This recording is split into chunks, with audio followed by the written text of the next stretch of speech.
Hello students, welcome to अध्ययन institute e learning platform. और आज हम लोग अपना श्रोडिंगर सीरीज को कंटिन्यू करते हुए परसेंटेज कॉम्पोजिशन पढ़ेंगे। ठीक है, तो परसेंटेज कॉम्पोजिशन होता क्या है, उसका यूज़ क्या होगा और कैसे निकाला जाता है, वो हम आज पूरा देखेंगे। चलिए, तो परसेंटेज कॉम्पोजिशन एक्चुअल में क्या होता है? ये होता है mass percentage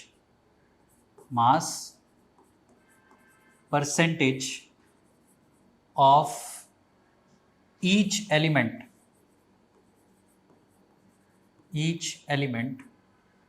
present in the molecule ठीक है, तो हर एलिमेंट का जो किसी भी मॉलिक्यूल में प्रेजेंट हो उसका मास परसेंटेज क्या है वो हमें पता करना होता है। उसी को हम लोग परसेंटेज कॉम्पोजिशन कहते हैं। जब हम सारे एलिमेंट्स का मास परसेंटेज निकाल लेते हैं उस कंपाउंड के अंदर, ठीक है, तो उसको हम लोग कहते हैं कि हमने परसेंटेज कॉम्पोजिशन फाइंड आउट कर लिया। ठीक है, लेट अस सपोज कि एक कोई कंपाउंड है, ठीक है, जैसे कि MX और NY ऐसा कोई कंपाउंड है, ठीक है, आर्बिट्रेरी कंपाउंड है। तो यहाँ पे हम क्या निकालेंगे? हम दो एलिमेंट्स हमें मिले हैं, कौन से? एक M है और एक N है। तो बाय मास जो M की परसेंटेज होगी इस मॉलिक्यूल में वो M की परसेंटेज कंपोजिशन होगी, ठीक है, सॉरी मास परसेंटेज होगा।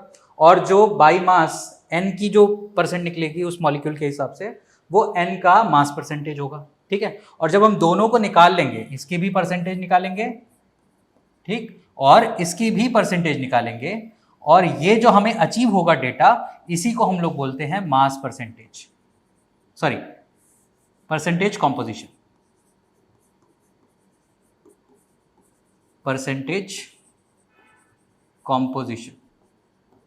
ठीक है। इस डेटा को हम लोग बोलते हैं परसेंटेज कॉम्पोजिशन, ठीक है। कैसे निकालेंगे वो भी सीखते हैं, ठीक। चलिए, यहां तक अगर समझ में आ गया हो, आगे बढ़ते हैं।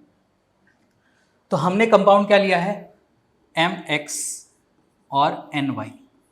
चलिए, इसको दिखाते कैसे हैं वो भी सीख लेते हैं कि अगर मुझे परसेंट ऑफ M निकालना है, ठीक है, तो ये होगा mass of M divided by molecular mass of MX NY into 100 अगर हम कर दें, ठीक है, ये हमारा मास ऑफ M हो जाएगा इन द कंपाउंड, ठीक है, इन द कंपाउंड, ठीक है। कंपाउंड के अंदर मास कितना है? M का, डिवाइडेड बाय मॉलिक्यूलर मास कितना है? MX NY का है, मतलब पूरे कंपाउंड का, ठीक है। और इनटू अगर हम 100 कर दें तो हमारा परसेंटेज किसका निकलेगा? मास परसेंटेज निकलेगा M का, ठीक है। सिमिलरली परसेंटेज ऑफ N ये हम निकालेंगे तो ये कितना होगा? Mass of N in the compound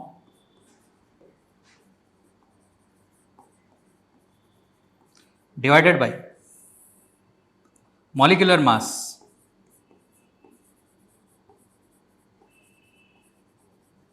of MX NY into 100, ठीक है।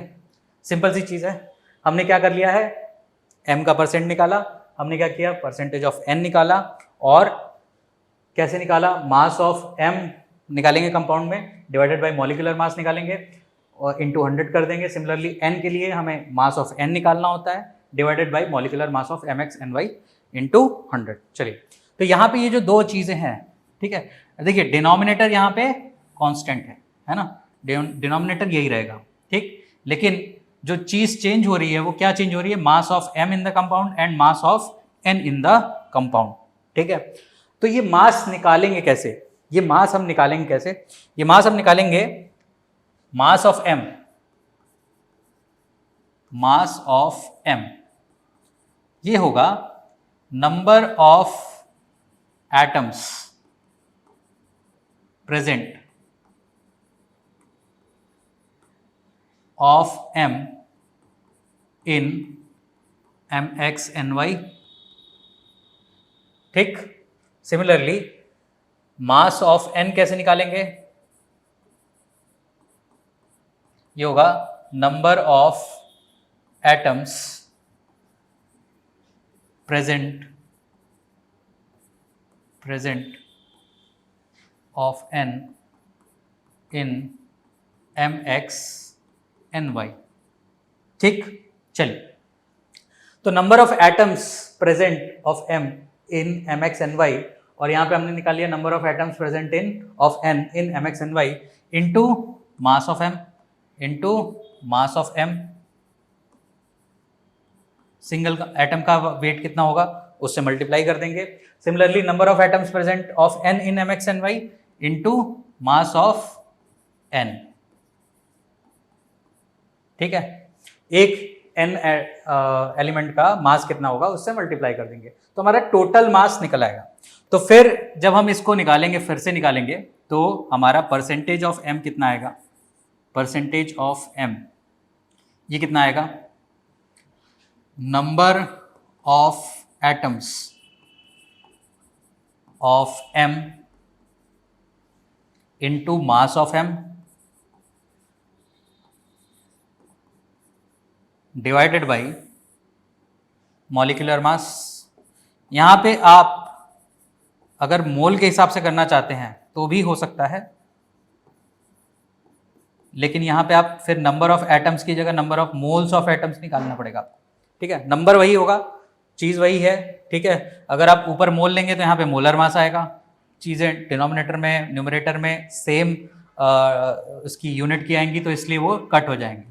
तो वैल्यूज़ तो वही रहती हैं, हमने पहले भी देखा हुआ है, इसलिए हम लोग यहाँ पे एटम्स और मॉलिक्यूल्स में ही काम कर लेते हैं। ठीक है, और सिमिलरली परसेंटेज ऑफ n कितना आएगा? वो आएगा number of atoms of n into mass of n divided by molecular mass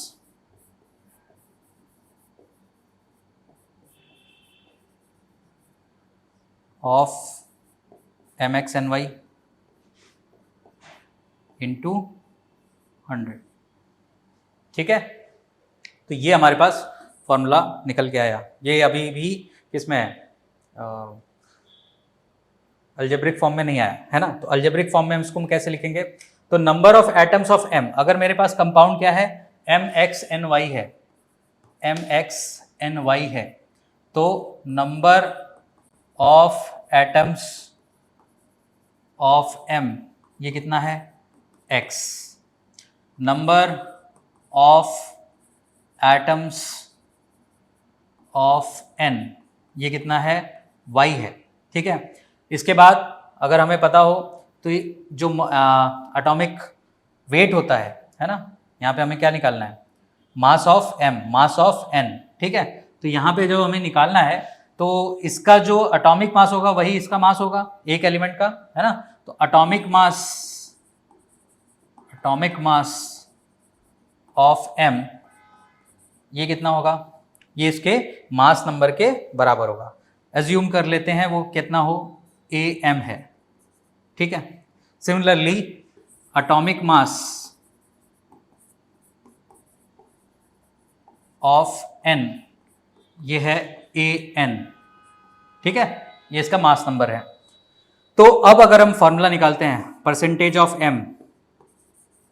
of m ये कितना आ जाएगा? x into am upon x into am plus y into an into 100 आएगा बच्चों। ये हमारा मॉलिक्यूलर मास है, ये हमारा मास ऑफ m है। सिमिलरली परसेंटेज ऑफ n, ठीक है, ये कितना आएगा? ये आएगा y into an divided by x into am plus y into an into 100। ठीक है, तो इस तरह से हमने एक फॉर्मूला डिराइव कर लिया है। किसके लिए? परसेंटेज कॉम्पोजिशन के लिए हमें दो वैल्यूज, हमारे अगर एलिमेंट में कंपाउंड में 3 एलिमेंट्स हैं तो हमें 3 बार निकालना पड़ेगा, 4 हैं तो 4 बार निकालना पड़ेगा, ठीक है। तो इस तरह से कंटिन्यू होता चला जाएगा। क्लियर? चलिए एक एग्जांपल देखते हैं। अगर मुझसे पूछता है कि कंपाउंड है हमारे पास H2O, ठीक है, तो इसमें 2 एलिमेंट्स हैं हमारे पास, कौन कौन सा? एक हाइड्रोजन है, दूसरा है ऑक्सीजन, ठीक है। तो हमें इसकी परसेंटेज कॉम्पोजिशन निकालनी है। तो परसेंटेज कॉम्पोजिशन निकालने के लिए हम लोग क्या करेंगे? परसेंटेज ऑफ H निकाल लेंगे और परसेंटेज ऑफ O निकाल लेंगे। 2 एलिमेंट है हमारे पास, ठीक है। तो यहां पे अगर हम निकालें तो हमारे पास H के कितने एटम्स हैं? 2 एटम्स हैं, तो 2 इंटू एटॉमिक मास कितना होता है H का? 1 divided by 2 into 1 plus oxygen का मास कितना होता है? 16 इंटू 100 कर दिया हमने, ठीक है। सिमिलरली अगर मुझे ऑक्सीजन का मास निकालना है, ऑक्सीजन का परसेंटेज निकालना है, तो वो कितना आएगा? 16 इंटू 1, क्योंकि एक ही एटम है, divided by 2 into 1 plus 16 into 100, ठीक है। 2 मिनट पॉज करिए, वैल्यूज निकालिए और मुझे आंसर बताइए, ठीक है।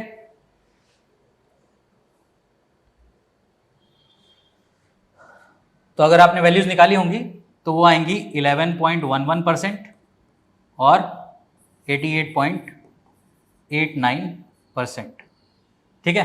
तो इस तरह से मुझे पता चल गया कि अगर ये कंपाउंड है H2O तो उसके अंदर 11.11% क्या है? हाइड्रोजन है, और 88.89% क्या है? ऑक्सीजन है। क्लियर है? कुछ हम आपको होमवर्क भी दे देते हैं ताकि आप फाइंड आउट करते रहें, और जितने भी आंसर्स आएंगे वो प्लीज़ अपने कमेंट बॉक्स में लिख दीजिएगा, ठीक है। पहला है SO2, दूसरा CO2, third H2SO4, fourth HCl, fifth NH2CO NH2, sixth C6H12O6, seventh C12H22O11, ठीक है। ये कुछ इंपॉर्टेंट कंपाउंड्स हैं जिनकी परसेंटेज कॉम्पोजिशन फाइंड आउट करने के लिए बार बार आता रहता है, ठीक है। तो अगर आप ये कर लें आसानी से, सिंपल मेथड है जो अभी मैंने बताया, 3 का आ गया है तो 3 सीधी सीधी बात है कि आपको उसके हिसाब से कर लेना है, ठीक है। क्लियर? 4 हैं इसमें, है ना, इसमें 4 हैं। यूरिया में 4 होते हैं एलिमेंट, तो 4 के हिसाब से करना है, चारों का निकालना पड़ेगा, ठीक है। तो परसेंटेज कॉम्पोजिशन आपको निकालना इस तरह से आ गया होगा। जो भी आंसर्स होंगे प्लीज़ कमेंट बॉक्स में लिखेगा, और नेक्स्ट लेक्चर हमारा जो होगा वो मोल कंसेप्ट के ऊपर होगा। तब तक के लिए बने रहिए हमारे साथ। Thank you.